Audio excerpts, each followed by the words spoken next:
The idea of Gestalt therapy is to change paper people into real people. I know, it's a big mouthful. And to make the hollow man of our time come to life and teach him to use his inborn potential and being, let's say, a leader without a rebel, having a center instead of living lopsided. All these ideas sound very demanding, but I believe it's now possible that we can do it, that we don't have to lie on the couch for years, decades, and centuries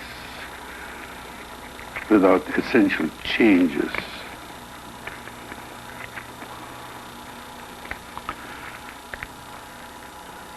The condition under which this can be achieved is this. Again, I have to jump back and talk about the social milieu in which we find ourselves. In the previous decades, he lived for what is right. And he did his job, never mind whether he really wanted the job, whether he was suited for it. The whole society was ruled and regulated by shouldism, by Puritanism. You do your thing whether you like it or not. Now, I believe the whole social milieu has changed. Puritanism has changed into hedonism. We begin to live for fun, enjoyment, for being turned on. Anything goes as long it's nice. It sounds good too. Sounds superior to moralism. It has, however, a very serious setback. Namely, that we have become phobic towards pain and suffering. Let me repeat that word. We have become phobic towards pain and suffering. Anything that's not fun or pleasant is to be avoided. So we run away from any frustration that might be painful and try to shortcut it. And the result is a lack of growth. When I talk about a readiness to encounter unpleasantness, I certainly do not mean an education towards masochism. On the contrary. A masochist is a person who's afraid of pain and trains himself to tolerate it. I'm talking about the suffering that goes along with growing up.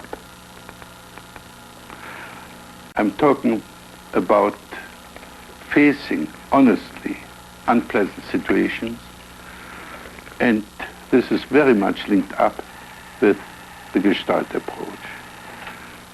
I don't want to talk too much about the phenomenon of Gestalt. However, the main idea about Gestalt is that a Gestalt is a whole, a complete, in itself resting whole. As soon as we cut up a Gestalt, we have bits and pieces and not a whole anymore. I mean, a Gestalt wants to be completed.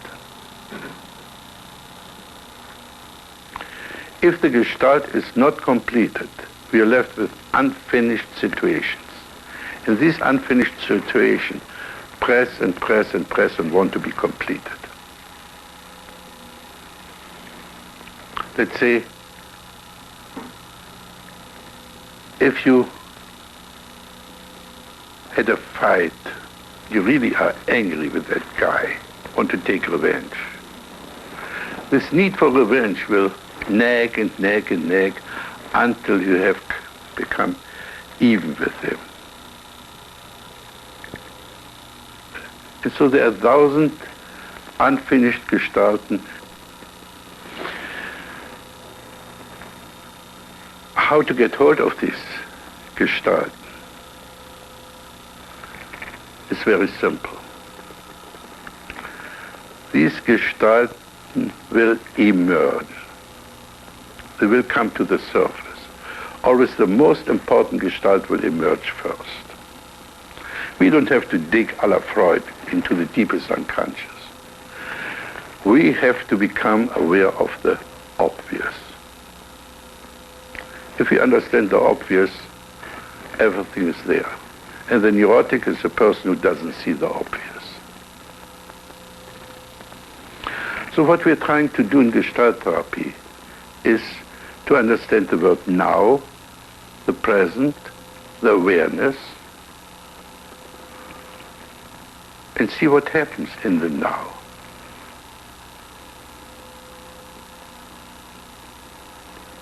And to understand the now will take you anything from 4 weeks to 20 years.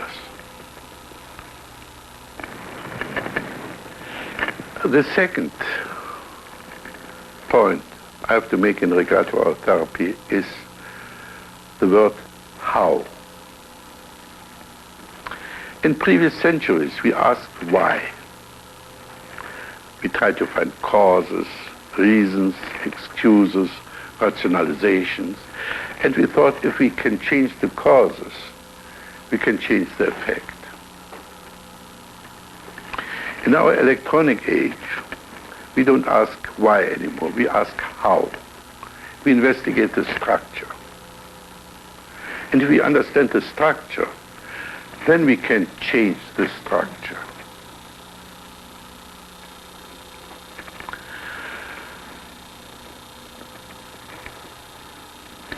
And the structure with which we are most interested in is the structure of our life script. The structure of our life script, often called karma, fate, and we are not very much aware that we are writing our life script. A life script which is mostly taken up with self-torture, futile self-improvement games, achievements, and so on. So what we want to do is to reorganize our life script. And the means and ways to do it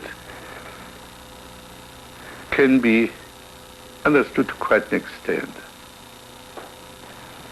Right now interested in meeting some of you, and I have to admit I have a very bad memory for names. And I have to know a person pretty well or have a shock or great joy when I meet this person so that I can recall the names.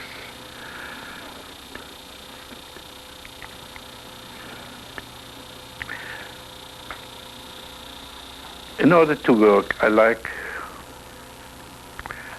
and I brag about the 6 components of my work.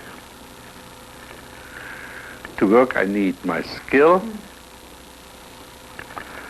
the so-called hot seats, which in this case is very beautiful, the empty chair, which has the task of taking up roles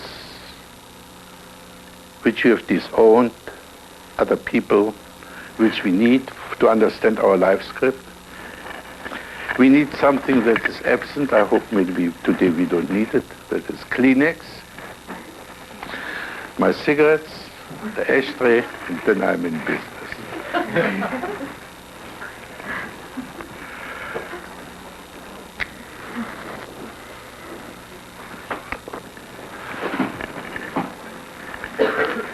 So I invite anyone who wants to come forth and work with me to take the hot seat.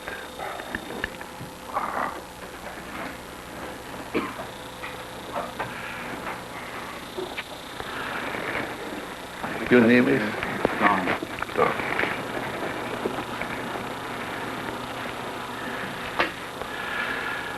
I have only one request to make to you. To use the word now, if possible, with every sentence.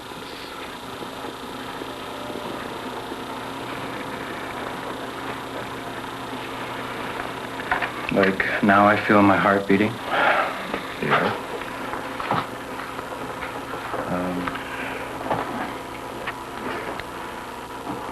And now I wonder why I'm sitting here. Why did I wish to fill the void?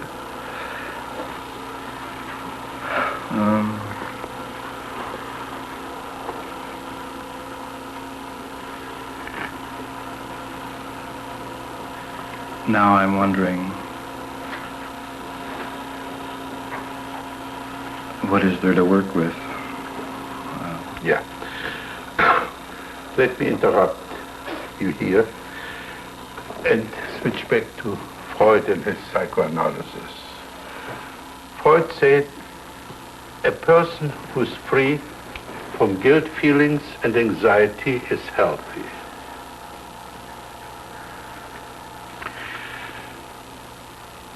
My own theory about anxiety and guilt are those.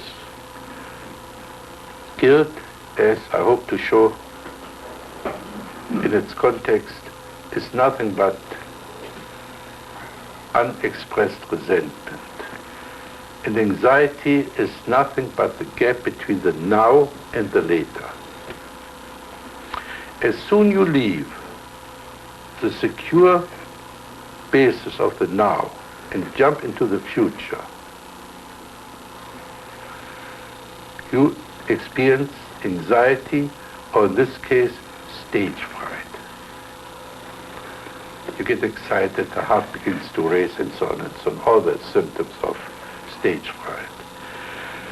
The fact that we very often don't notice our chronic anxiety is simply that we fill the gap of the now and later with insurance policies, rigid character formations,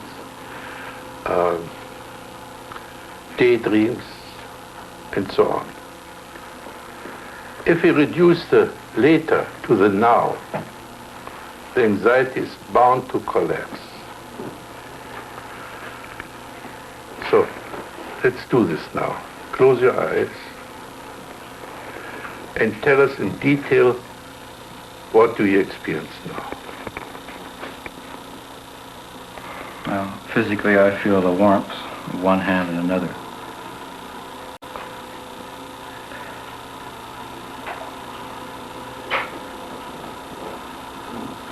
I feel, now I feel tension throughout my body. Can you especially up here. Fine. Can you enter this tension?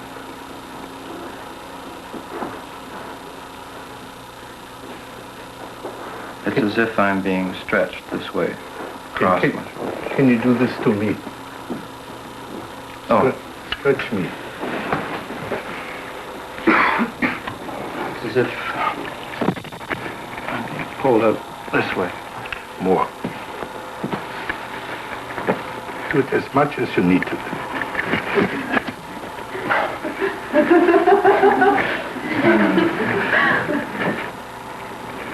Okay, sit down. Something like that.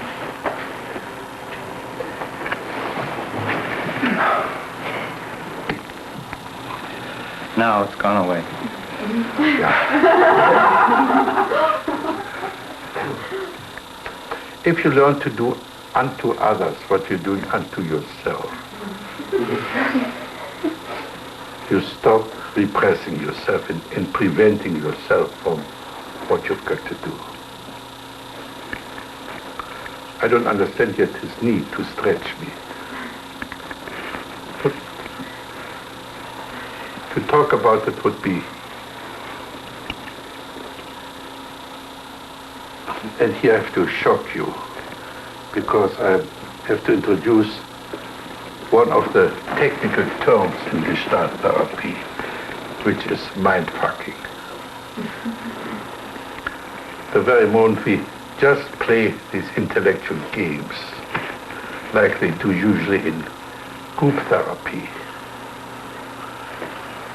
they throw opinion on each other, explanations, people interpret each other. So nothing happens except these intellectual word games. So what do you experience now, though?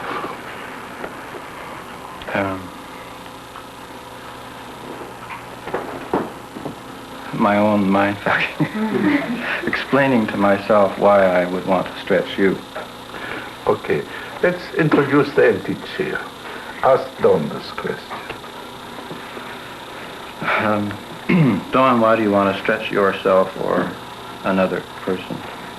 Now, change seats. And this is the decisive phrase, start to write your script now between the two opponents. Well, Dawn, you're not good enough the way you are. So you've got to stretch.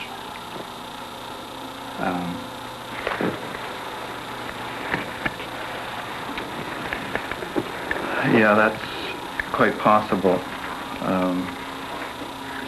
One never knows what one's potentials are unless one does stretch. I agree. I should stretch.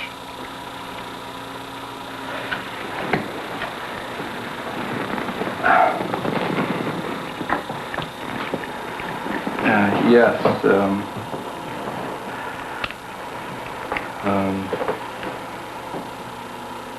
You seem to have got the message. And all you have to do now is do something about it.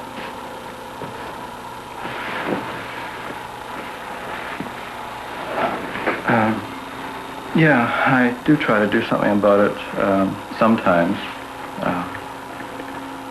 I'm constantly aware that I am supposed to do something about it. I don't always do something about it. Once in a while. Yeah. We make now the first acquaintance with one of the most frequent splits in the human personality. That is the top dog underdog split. The top dog, known in psychoanalysis as the superego or the conscience. Unfortunately, Freud left out the underdog. And he did not realize that usually the underdog wins in the conflict between top dog and underdog. I give you the frequent characteristics of both. The top dog is righteous, sometimes right, but always righteous. He takes it for granted that this top dog that tells him he should stretch and improve, that the top dog is correct. The top dog always says you should. And the top dog threatens, if not then. However, the top dog is pretty straightforward. Now the underdog works with a different method. The underdog says, yeah, or I promise, or I agree, or mañana. If I only could. So the underdog is a very good frustrator. And then the top dog, of course, don't let it get away with it. It increases the use of the rod. And so the self-torture game or self-improvement game, whatever you want to call it, goes on year in, year out, and year in, year out, and nothing ever happens. Right? Not quite, but... the top dog keeps pushing. Yeah. And he gets... Say this to the top dog. Yeah, you keep pushing, and sometimes I give you something. I often feel it isn't adequate enough for doesn't quite meet your demands. So be the top dog in demand. What in your demands? You should get much more organized, and you could be far more intelligent about how you go about things than you are right now. Okay, And, now, again, we do unto others what we're doing unto yourself. Say the same sentence to these people here. You should get better organized. Yeah, Bill, if you want to improve, you should get much better organized and make much more use of your time and energy. And you should get much more organized and be more intelligent about how you go about things. And you go a lot further. Gail, you can do the same. How do you feel in that role when you say this to others and not to yourself? I feel that they can tell me to go to hell. Okay, tell them to go to hell. You keep on nagging and then each one tells you to go to hell. Go to hell. Haven't I told you often that you should work harder? Yeah, as a matter of fact, you have. And can't you work harder? Can't you organize yourself better? I don't want to, thank you, on that. How about you, Bill? I mean, you could go much further if you organized yourself better. You'd be a wealthy man now.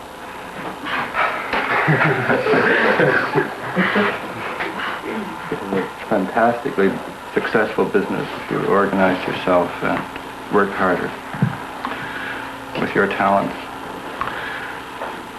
Okay, how do you feel now? I feel like a very self-righteous. How's your stage fright? Oh, it's sort of gone away. Yeah. But this being self-righteous is part of your life script. And so you need a lot of people you can be self-righteous with.